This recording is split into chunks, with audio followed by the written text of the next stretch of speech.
Hola, buenas noches. El día de hoy vamos a hablar acerca de el texto llamado Diseño y Desarrollo Curricular de Miguel Zabalza. Este es el equipo número 2, conformado por la maestra Liz Lisset, el maestro Raúl y un servidor, Alexander. Primeramente, vamos a hablar del capítulo número 1, que se llama Currículum, Programa y Programación. Nos habla el autor que estos son tres elementos importantísimos dentro del proceso de enseñanza-aprendizaje, pero que muchas de las veces los confundimos. Entonces nos ayuda a diferenciarlos. Primero nos habla del currículum, que es el conjunto de supuestos, conjunto de conocimientos, habilidades y actitudes, así como las metas que se desean lograr en un sistema educativo o en una institución, y además los pasos o la metodología para alcanzar estas metas. Eh, este currículum nos habla el autor que nos ayuda a los maestros a tener la capacidad de definir el por qué hacer una actividad. Es decir, no nos podemos quedar nada más con hicimos esta actividad. Tenemos que saber el por qué la hicimos y cómo ayuda al desarrollo del alumno. Por ejemplo, nos hablaba ahí de nos daba un ejemplo de cómo al construir una casa, están los arquitectos que lo diseñan y los albañiles que nada más se dedican a construirla. Entonces, así estamos nosotros. Le dejamos todo el trabajo a las personas que hacen el currículum, a los que hacen los planes y programas, y nosotros nada más lo aplicamos. Entonces, tenemos que ser un poco más profesionales en nuestro trabajo. Y dentro del currículum están los otros dos elementos que les mencioné en un inicio, que es programa y programación. El programa es el documento oficial eh, de carácter nacional, porque habla de un país, en el que se indican los contenidos y los objetivos a desarrollarse en un determinado nivel educativo. Este, este documento es por ejemplo, aquí en México serían los planes y programas de estudio, donde nos dice qué cosas o qué conocimientos mínimos debe de lograr un estudiante al terminar un cierto grado. Es decir, aquí le llamamos el perfil de egreso. Es lo mínimo o las experiencias mínimas que debe de lograr un estudiante al salir de un grado o de un nivel educativo.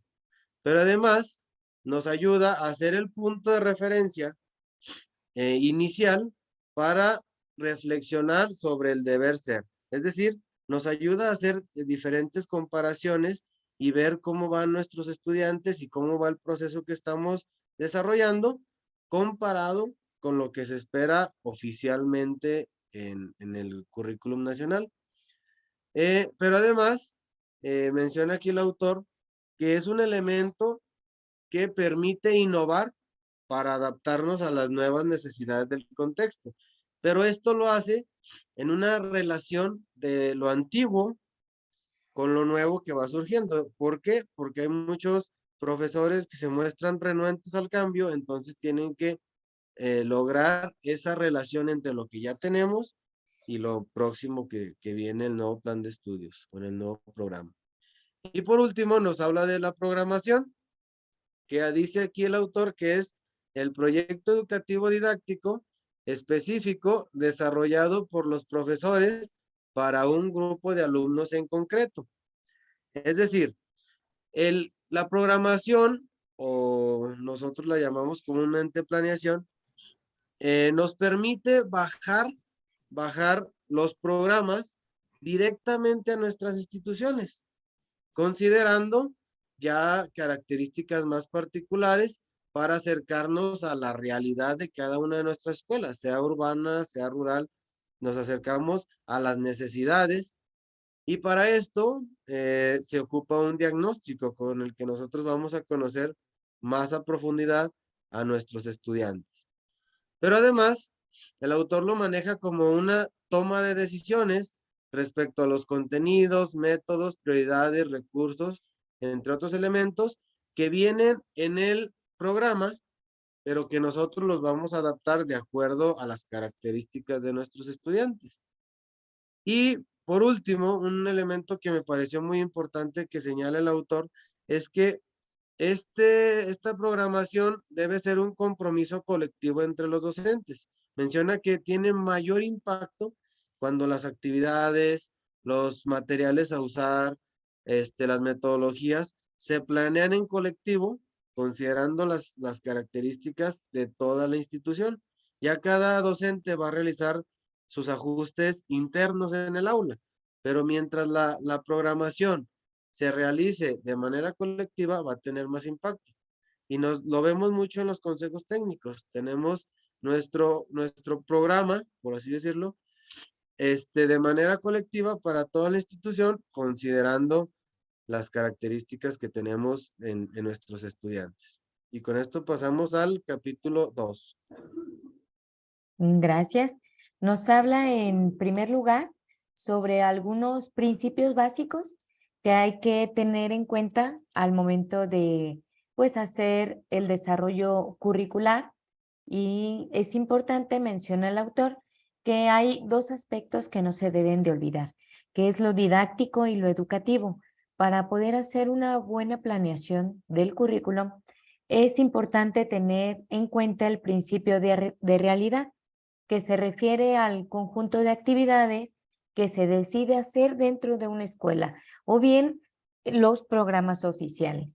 Tenemos también el principio de racionalidad, que es la capacidad para saltar de lo que hacemos a diario, es decir, de la rutina, a al trabajo individual, o incluso qué tan capaces somos de hacerlo o de trabajarlo fomentando el trabajo en equipo.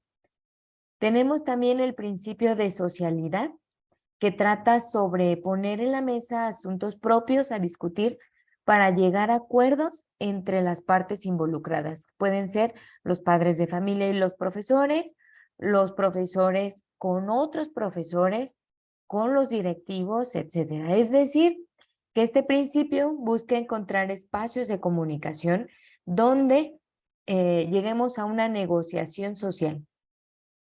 Por otro lado, tenemos el principio de publicidad, que hace o que nos ayuda a hacer explícito el marco de intenciones y curso de las mismas acciones para ejercer un control externo antes, durante y después de la realización del currículum. Tenemos también el principio de intencionalidad, que incluye al currículo de planificación y al de investigación para, a través de la retroalimentación, tomar las decisiones pertinentes para continuar integrándolo o bien eliminarlo dependiendo de la funcionalidad que tenga lo que estamos nosotros aplicando. Por otro lado, tenemos el principio de organización o sistematicidad, que recomienda se trabaje mediante criterios de operatividad y funcionalidad, sobre todo de las partes que integran el currículo, y de esta manera llevar a la práctica lo que ya anteriormente se ha planeado o lo que nosotros encontramos en los planes y programas. También tenemos el principio de selectividad, que postula que todo esfuerzo del profesor debe obedecer a criterios de valor, de oportunidad, de congruencia y de funcionalidad situacional para saber cuál, en qué momento y con qué finalidad se va a utilizar cierto conocimiento. Tenemos el principio de decisionalidad, que hace referencia precisamente a tomar decisiones propias de lo que hacemos a diario, es decir, elegir los objetivos, los contenidos, la gestión de las clases, los materiales e incluso la evaluación. Y por último, tenemos el principio de hipoteticidad, que nos habla precisamente sobre ser capaces de suponer los objetivos más adecuados sin olvidar el entorno en que nos encontramos. Estos son los principios para hacer una buena planeación curricular. Y teniendo en cuenta estos principios, es que podemos hablar de las características propias del currículo. Las características propias del currículum. El autor centra varios objetivos. Principalmente dice que todo debe centrarse en la escuela, que la escuela actúa como eje y donde los programas se adecuan a las condiciones sociales, culturales y las necesidades más relevantes de la población. También nos dice que debe ser relativo, porque las escuelas se mantienen de una forma autónoma, aunque nos dice que los programas son en sí generales para todas las escuelas. De todos modos, cada escuela tiende a darle una solución diferente a cada uno de los temas, o de acuerdo a su población plantea o programa diferentes actividades que van dentro del currículum, que no son en sí generalizadas para todos los demás. También nos dice que está conectado a los recursos del medio ambiente. Utiliza todos los recursos personales, laborales, institucionales, culturales, deportivos de su área, de donde está ubicada la escuela. Además, utiliza como recursos formativos a las diferentes condiciones de los pueblos, de los barrios y de las ciudades. Quiere decir que toma las tradiciones de cada uno de ellos para generar parte del currículo. Otro concepto que es consensuado. Muchas veces en los currículum, este tema de consensuado es la comunidad participa en este tipo de actividades curriculares, donde si la escuela programa alguna actividad, la comunidad también interviene de forma dinámica en las escuelas. La experiencia de los alumnos también favorece mucho al currículum. Las acciones escolares se relacionan y están comprometidas con todo el conjunto de oportunidades de formación posible en un determinado medio. O sea, todos los alumnos también incurren en la participación de este currículum.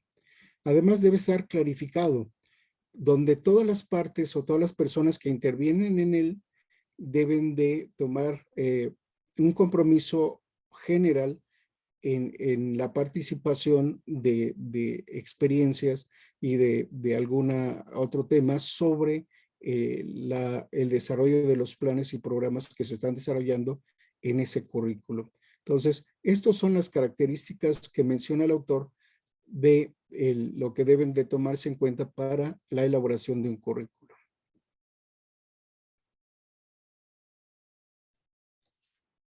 Ya está terminado.